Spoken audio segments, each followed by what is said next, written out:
Psalm 78. Give ear, O my people, to my law. Incline your ears to the words of my mouth. I will open my mouth in a parable. I will utter dark sayings of old, which we have heard and known, and our fathers have told us.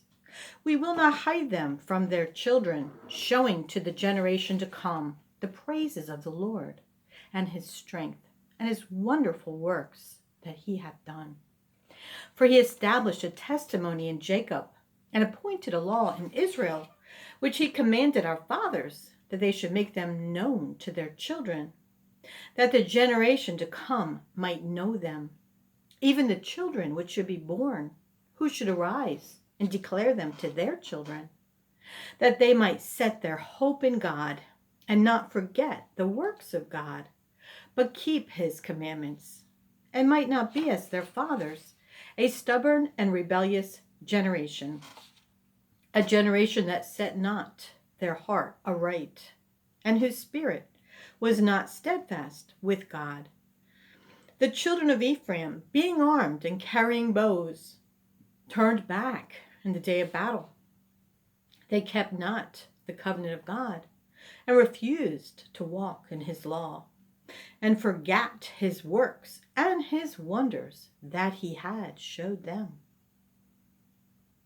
Marvelous things did he in the sight of their fathers in the land of Egypt. In the field of ZOAN he divided the sea and caused them to pass through. And he made the waters to stand as an heap in the daytime also. He led them with the cloud, and all the night with the light of fire he clave the rocks in the wilderness, and gave them drink as out of the great depths. He brought streams also out of the rock, and caused waters to run down like rivers, and they sinned yet more against him by provoking the Most High in the wilderness. And they tempted God in their heart by asking meat for their lust. Yea, they spake against God. They said, can God furnish a table in the wilderness? Behold, he smote the rock that the waters gushed out, and the streams overflowed. Can he give bread also? Can he provide flesh for his people? Therefore the Lord heard this and was wroth. So a fire was kindled against Jacob, and anger also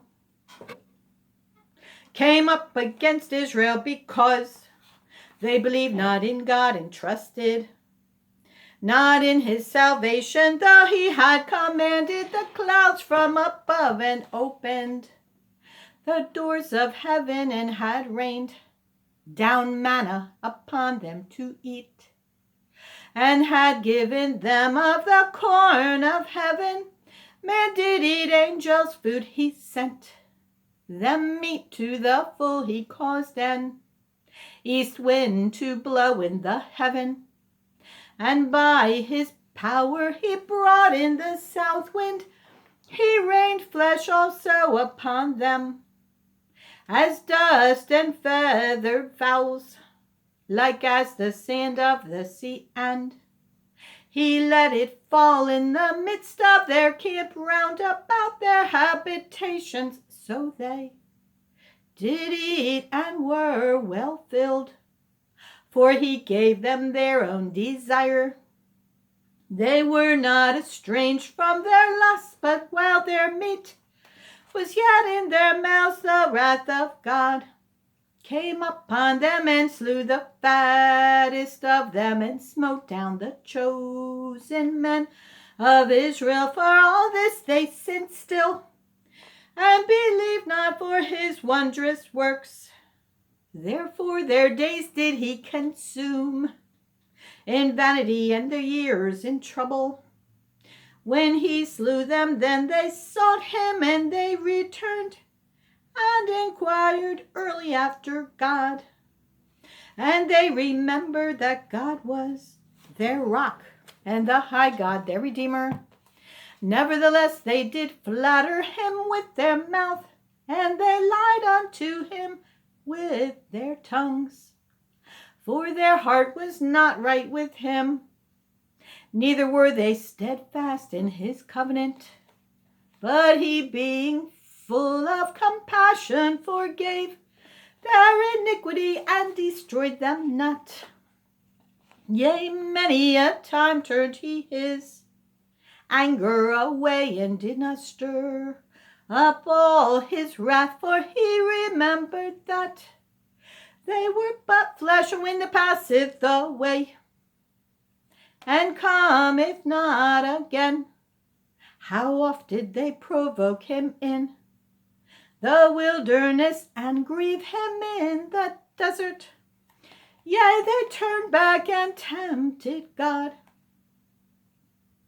and limited the Holy One of Israel. They remembered not his hand, nor the day when he delivered them from the enemy, how he had wrought his signs in Egypt and his wonders in the field of ZOAN, and had turned their rivers into blood, and their floods that they could not drink. He sent divers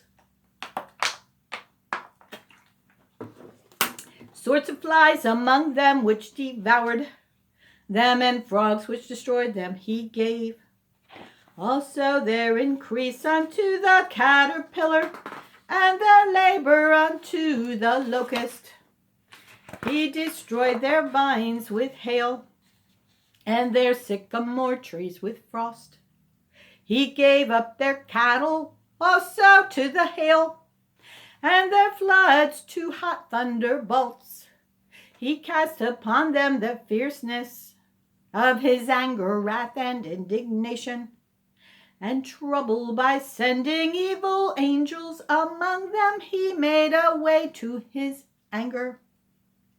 He spared not their soul from death, but gave their life over to the pestilence, and smote all the firstborn in Egypt, the chief of their strength in the tabernacles of Ham, but made his own people to go forth like sheep, and guided them in the wilderness like a flock, and he led them on safely, so that they feared not. But the sea overwhelmed their enemies, and he brought them to the border of his sanctuary, even to this mountain, which his right hand had purchased. He cast out the heathen also before them, and divided them an inheritance by line, and made the tribes of Israel to dwell in their tents. Yet they tempted and provoked the Most High God, and kept not his testimonies, but turned back and dealt unfaithfully like their fathers. They returned aside like a deceitful bow, for they provoked him to anger with their high places, and moved him to jealousy with their graven images. When God heard this, he was wroth, and greatly abhorred Israel, so that he forsook the tabernacle of Shiloh, the tent which he placed among men, and delivered his strength into captivity, and his glory into the enemy's hand. He gave his people over also unto the sword, and was wroth with his inheritance. The fire consumed their young men, and their maidens were not given to marriage. Their priests fell by the sword, and their widows made no lamentation. Then the Lord awaked as one out of sleep, and like a mighty man that shouteth by reason of wine, and he smote his enemies in the hinder parts. He put them to a perpetual reproach. Moreover, he refused the tabernacle of Joseph, and chose not the tribe of Ephraim, but chose the tribe of Judah, the Mount Zion which he loved. And he built his sanctuary like high palaces, like the earth which he hath established. Forever he chose David also, his servant, and took him from the sheepfolds, from following the ewes great with young. He brought him to feed Jacob his people, and Israel his inheritance. So he fed them according to the integrity of his heart, and guided them by the skillfulness of his hands.